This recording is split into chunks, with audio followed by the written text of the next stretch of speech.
My wife told her friends I'm great with kids, but not a real man. I overheard everything, and it changed how I see myself, fatherhood, and what being a husband is supposed to mean. I guess I always thought I was doing okay. Not great, not terrible, just okay. I worked hard, came home on time, helped out where I could. I wasn't the kind of guy who forgot birthdays or left dishes in the sink for days. I wasn't flashy or loud, and I never tried to be the center of attention. I like quiet things. I liked routine. I like being a dad. We had 2 kids, Emma and Jake. Emma's 10 now, Jake's 7. From the moment they were born, I felt like something clicked in me. I wasn't scared of diapers or sleepless nights. I didn't mind the crying. I'd hold them for hours, walk them around the house, hum whatever tune came to mind. I'd read parenting blogs late at night, trying to figure out how to help Emma with her tantrums or Jake with his picky eating. I wasn't perfect, but I tried. I really tried. My wife, Rachel, she was different. Not in a bad way, just different. She was sharp, ambitious, always moving. She had this energy that filled a room. People liked her. She had a way of talking that made you feel like you were the only person that mattered. I fell for that. I still remember the first time I saw her, at a mutual friend's barbecue in Austin. She was wearing this green dress and laughing at something someone said, and I just stood there like an idiot, holding a plate of ribs and staring. She talked to me later that night. I don't remember what I said, but I remember how she looked at me, like she was trying to figure me out. We got married 2 years later. It was fast, but it felt right. She was working in marketing, I was doing IT support for a mid-sized firm. Nothing glamorous, but it paid the bills. We moved into a small house in the suburbs, got a dog, then had Emma.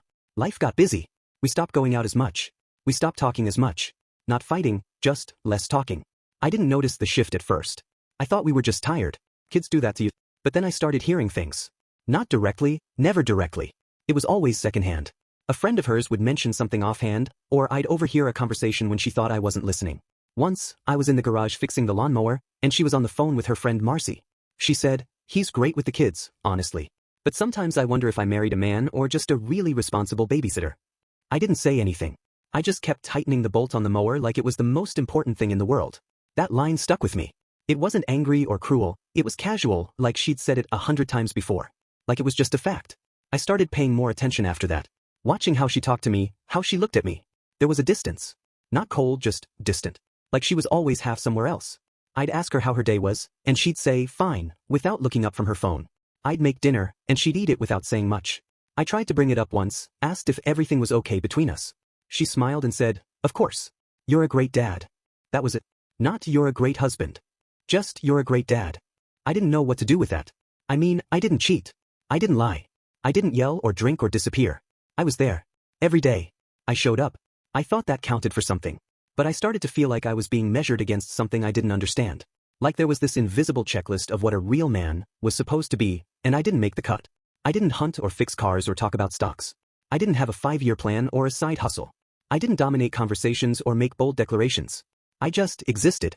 I did the laundry. I packed lunches. I sat through dance recitals and soccer games and parent-teacher conferences. I was present. I remember one night, Rachel had her friends over, Marcy, Jen, and a couple others.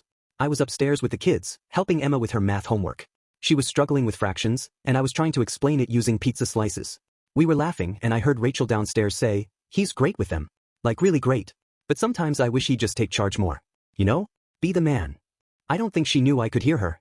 Emma didn't notice, she was focused on the pizza diagram. But I heard it. And it hit me harder than I expected. I didn't know what "take charge" meant in our context. I made decisions. I handled bills. I scheduled dentist appointments. I wasn't passive, but I wasn't aggressive either. I didn't bark orders or make grand gestures. I just tried to keep things running smoothly. That night, after the guests left and the kids were asleep, I asked her what she meant. She looked at me like I'd asked her to explain gravity. "I don't know," she said. "It's not a big deal. You're just soft. That's not bad. It's just not very masculine." I didn't respond. I didn't know how. I went to bed feeling like I'd been redefined without my consent. Like the person I was, this quiet, steady, reliable guy, was somehow lacking. Not enough. I started questioning everything after that. The way I dressed, the way I spoke, the way I moved through the world. I wondered if I'd been pretending all along. If I'd built this version of myself because it was safe, not because it was true. I thought about my own dad, how he used to yell at the TV during football games, how he'd fix things around the house without asking for help, how he'd tell me to man up when I cried. I didn't want to be him. But maybe Rachel did. I didn't change overnight. I didn't go out and buy a motorcycle or start lifting weights. But I did start pulling back. Not out of spite, just out of confusion. I stopped volunteering for school events. I stopped making dinner every night. I let her take the lead more, just to see what would happen. She didn't notice at first. Or maybe she did and didn't say anything. The kids noticed though. Emma asked me why I didn't come to her recital. Jake asked why I didn't read to him before bed. I told them I was tired, that I needed a break. They nodded, like they understood, but I could see the hurt in their eyes. I wasn't trying to punish anyone. I just wanted to know if I mattered. If my presence was more than just convenient. If being good with kids was enough to be seen as a man. I kept thinking about that word, masculine. It echoed in my head like a riddle I couldn't solve. I started noticing how other men acted, especially the ones Rachel seemed to admire. Her boss, for example. He was loud, confident, always cracking jokes and making decisions like he was born to lead. She talked about him a lot. Not in a romantic way, but with a kind of admiration I hadn't seen in a while. He's decisive, she'd say. He knows what he wants. I wondered if that was the missing piece. If I was too careful, too considerate. If I'd spent so much time trying not to be a problem that I'd become invisible. I tried to talk to her again, one night after the kids were asleep. I said, "Do you think I'm weak?" She looked up from her laptop, surprised. "What?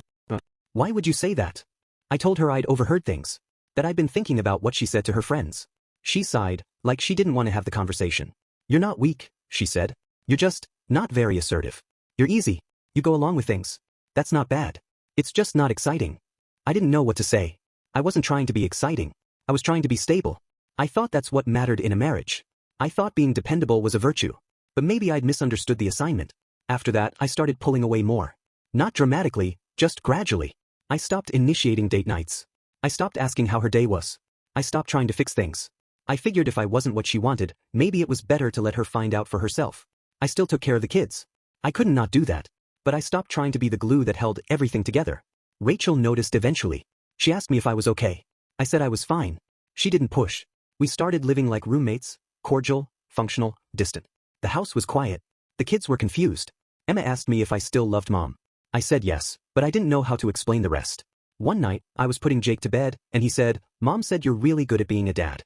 I smiled and said, "That's nice of her." Then he asked, "Are you good at being a husband?" I didn't answer. I just kissed his forehead and turned off the light. I started going to therapy after that. Not because I wanted to fix the marriage, just because I needed to understand myself. I needed to figure out if I'd failed, or if I'd just been miscast. My therapist, a guy named Alan, listened without judgment.